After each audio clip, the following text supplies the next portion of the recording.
All right, so here's the deal. I intentionally made them larger than I wanted. And so the next step is going to be to bring them down to 4.5 inches by 4.5 inches. That's a standard size for me. Without going into a lot of detail, you've got lumber that's 3/4 inch, right? Then two of those is 1.5 inch, which are, again, common numbers, right? And then two of those are 3 inch, which is a really easy number to work with.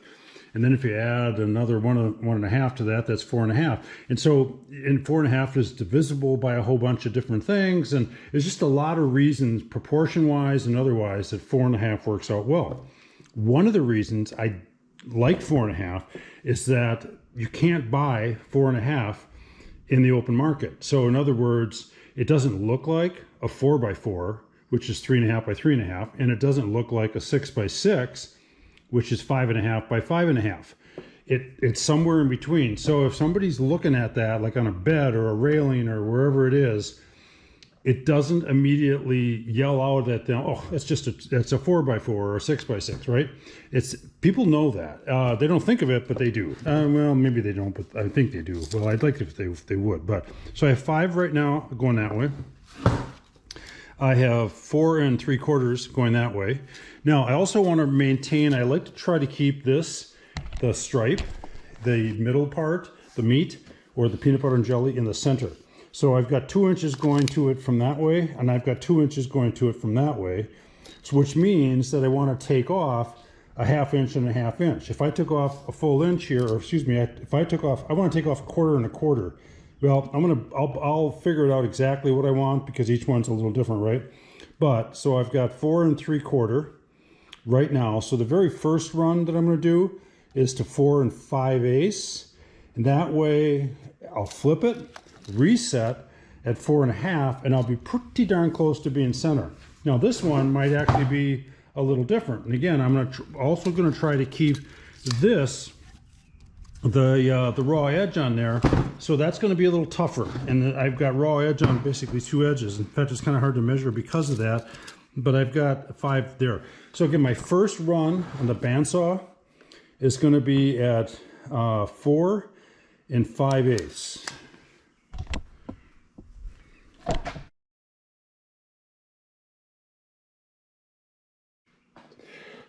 Couple of things going on here. I do try not to have any more blade exposed than I have to. So the last time I was running stuff, it was lower. So I am going to tweak that so that it comes out just slightly above, so it clears without any problem.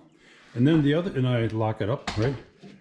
Then the other thing is I'm using my flip top. It's a rigid. I've been using these for years. They really work well. I like them because they have the flip up. Imagine that, flip top, right? But again, I know I'm not sponsored by anybody. It's just that I like these, and I've been using them for a long time.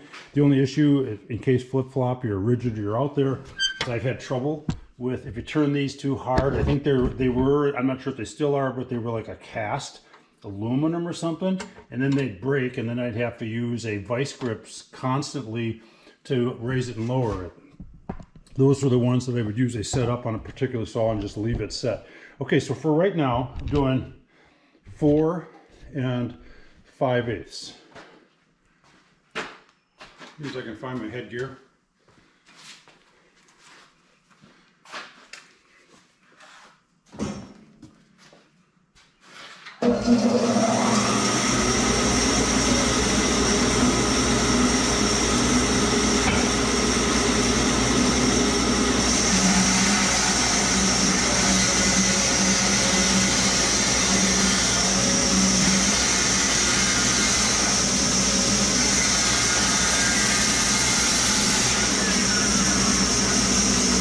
As you can see, the saw doesn't blink an eye. It doesn't even make a smoke.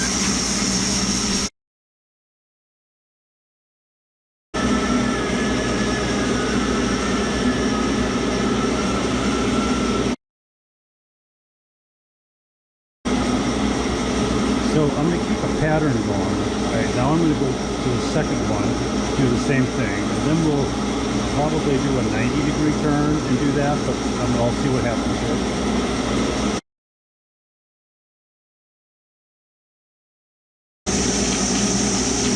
don't know if you noticed, but I just did. I actually had it facing the wrong way. I had it just 3 or 4 edges to the side, but it's going to be okay.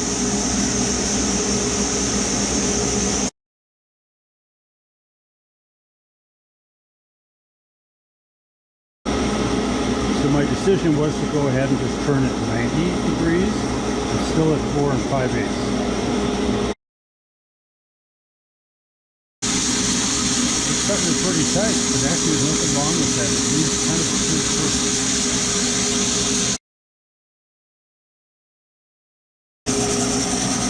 And if you recall, I did not run it through a jointer. Alright, I'm done with the 4 5/8 stuff, and just look at that. Isn't that cool?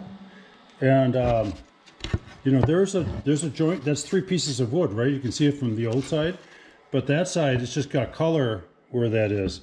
The next move is to switch now to the final of 4 1/2.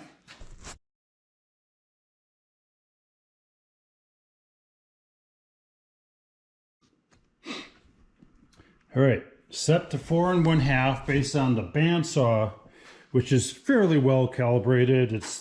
This is not the end of the world if it's off by a 1/16 or something, and we'll be definitely within that range. So the important thing here is to make sure I don't do the same side twice, right? So each 4 sides, 2 of them have already been done. And if you look at it, it's pretty easy to tell by the curve. And so that's the side that's going to go up against the fence on both slices.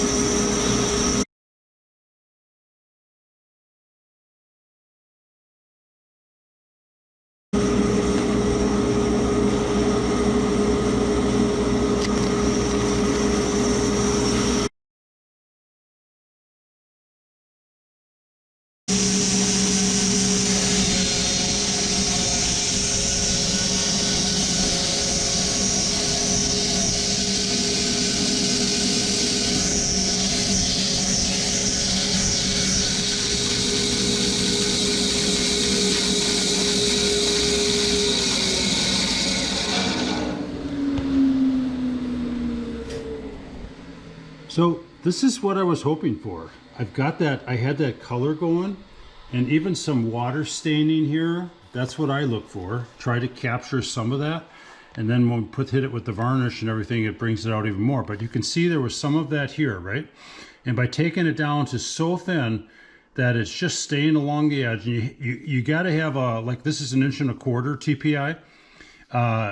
It's 1 1/4, and then, but it's also, I forget, it's a 1 inch, 1 1/4 blade, the depth on it. So you got to have that, otherwise she's going to bend on you and she's just going to come right back out. So again, that thickness of the blade and the rake on it and the TPI from here to here, all of that comes into being able to make this kind of stuff work.